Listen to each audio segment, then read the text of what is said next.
दोस्तों, महाभारत में कई वीर महान योद्धा थे। प्रत्येक योद्धा के पास एक शक्तिशाली रथ था और हर एक रथ पर किसी न किसी देवता का आशीर्वाद था। लेकिन आज हम यह जानेंगे आखिर किसके रथ पर कौन से देवता विराजमान थे। शायद आज से पहले आपको यह बात किसी ने नहीं बताई। दोस्तों, महाभारत एक ऐसी धर्म गाथा है जिसमें कई वीर महान देवताओं के पुत्रों ने जन्म लिया था और उनके पास कई ऐसे दिव्य और शक्तिशाली अस्त्रों का ज्ञान था जिससे स्वयं देवताओं को भी पराजित किया जा सकता है। अगर उन सभी दिव्य अस्त्रों को उन योद्धाओं द्वारा ब्रह्मांड में छोड़ दिया जाए तो संपूर्ण सृष्टि का विनाश भी हो सकता है। लेकिन ऐसा होना असंभव था क्योंकि महाभारत काल में स्वयं नारायण के अवतार श्री कृष्ण भी थे, जिनके समक्ष ना कोई शक्ति और ना कोई दिव्य अस्त्र टिक सकता है, ना कोई पाशु पदार्थ अस्त्र टिक सकता है। उनके द्वारा लाख हाथियों का बल रखने वाले अपने मामा कंस का पल भर में ही वध कर दिया गया था और जिन्होंने कई सारे मायावी असुरों को पल भर में ही मार दिया। किंतु इतनी शक्ति होने के बाद भी महाभारत युद्ध में उन योद्धाओं के पास जिनके पास शक्तिशाली रथ थे, उनको स्वयं श्री कृष्ण भी क्षति नहीं पहुंचा सके थे। तो आखिर कौन थे वह योद्धा जिन्हें श्री कृष्ण भी अपने सुदर्शन चक्र से उनके दिव्य रथ के कारण उन्हें हानि नहीं पहुंचा सके। सबसे पहले बात करते हैं पितामह भीष्म की। उनके रथ में इतना बल था जिसे किसी भी प्रकार से नष्ट नहीं किया जा सकता था। उनके रथ में इतनी शक्ति थी, अगर वह महाभारत में अपने रथ से नीचे उतरकर समर्पण नहीं करते तो उनका वध करना असंभव था, क्योंकि उनके रथ में 6 प्रकार के अश्व थे जिनकी शक्तियों का अंदाजा इस प्रकार से लगा सकते हैं। जिन अश्वों की टक्कर से बड़ा सा बड़ा हाथी भी गिर पड़ जाता। पितामह भीष्म को यह रथ उनके पिता शांतनु द्वारा वरदान स्वरूप दिया गया था और जब महाभारत का युद्ध चल रहा था तो पितामह भीष्म ने अकेले ही पांडवों की आधी सेना का वध कर दिया था। और जब पांडवों ने पितामह भीष्म के समक्ष हाथियों के व्यूह की रचना की थी, तब पितामह भीष्म ने बिना किसी दिव्य अस्त्र की सहायता से उस व्यूह को आसानी से तोड़ दिया। तब पांडवों ने श्री कृष्ण से पूछा, हे मधुसूदन, बिना किसी अस्त्र की सहायता से पितामह भीष्म ने इस व्यूह को किस प्रकार तोड़ा?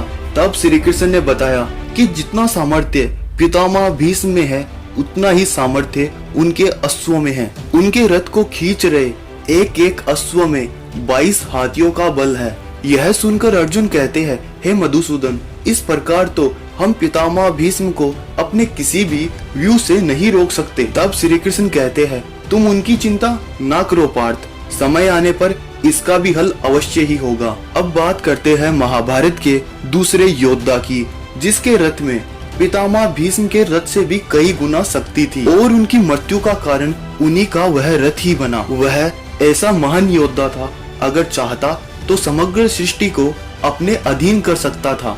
जिसने अर्जुन जैसे महान शक्तिशाली योद्धा, जिस अर्जुन ने महादेव से भी युद्ध किया था, उस अर्जुन को भी आसानी से भयभीत कर दिया और जिसके आगमन से कुरुक्षेत्र में सभी मायावी शक्तियों का नाश हो गया और जो एक बड़े कुल का होते हुए भी जिसे नीच कुल का कहा गया। जी हाँ, हम बात कर रहे हैं अत्यंत शक्तिशाली सूर्य के समान तेजस्वी सूर्य पुत्र राधे कर्ण की। दोस्तों, महारथी कर्ण को कौन नहीं जानता, जिनके युद्ध कौशल की प्रशंसा स्वयं श्री कृष्ण ने युद्ध के दौरान की थी और जिनके पास अमृत से निर्मल कवच और कुंडल थे, जो महान शक्तिशाली थे, जिनके समक्ष कोई भी दिव्य अस्त्र नहीं टिक सकता। इसी कारण कुरुक्षेत्र युद्ध से पहले ही श्री कृष्ण ने इंद्रदेव की सहायता से कर्ण के उन कवच कुंडल को दान रूप में मांग लिया गया। उसके बाद सूर्यदेव श्री कृष्ण से कहते हैं, हे भगवान, ये मेरे पुत्र के साथ बहुत ही बड़ा अन्याय है। तब श्री कृष्ण कहते हैं, सूर्यदेव, हर एक कर्तव्य के पीछे एक उद्देश्य होता है, किंतु आज आपका उद्देश्य है हर एक पिता की तरह अपने पुत्र को युद्ध से पहले अपनी आखिरी भेंट मिले। तब सूर्यदेव ने कर्ण को अपना दिव्य रथ प्रदान किया, जो युद्ध के दूसरे पहर तक अत्यंत शक्तिशाली रहेगा, किंतु दूसरे पहर के बाद उस रथ की शक्ति विलुप्त हो जाएगी। इसी कारण कर्ण की मृत्यु दूसरे पहर में हुई थी।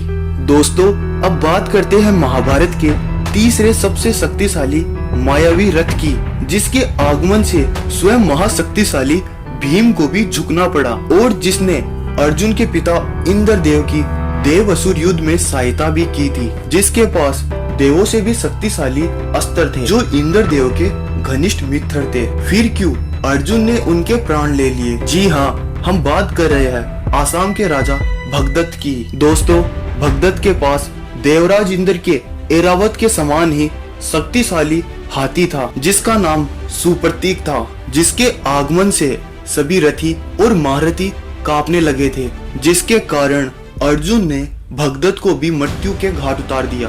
दोस्तों, अब जानते हैं महाभारत के सबसे शक्तिशाली रथ के बारे में, जो किसी और का नहीं, स्वयं अर्जुन का ही रथ था। उनको यह रथ अग्निदेव के कहने पर वरुण देव ने प्रदान किया था और उसकी शक्ति को महाबलशाली बनाने के लिए स्वयं महाबलशाली हनुमान जी को श्री कृष्ण ने उस रथ की पताका में विराजमान किया था। और इसी कारण संपूर्ण महाभारत में सबसे शक्तिशाली रथ अर्जुन का ही था, क्योंकि दोस्तों, जिस रथ के सारथी स्वयं श्री कृष्ण और रथ की पताका पे महासंकट मोचन हनुमान जी विराजमान हो, वह रथ सबसे शक्तिशाली स्वयं ही हो जाता है। तो दोस्तों, आपको कौन सा रथ सबसे शक्तिशाली लगता है और क्यों, हमें कमेंट कर जरूर बताएं।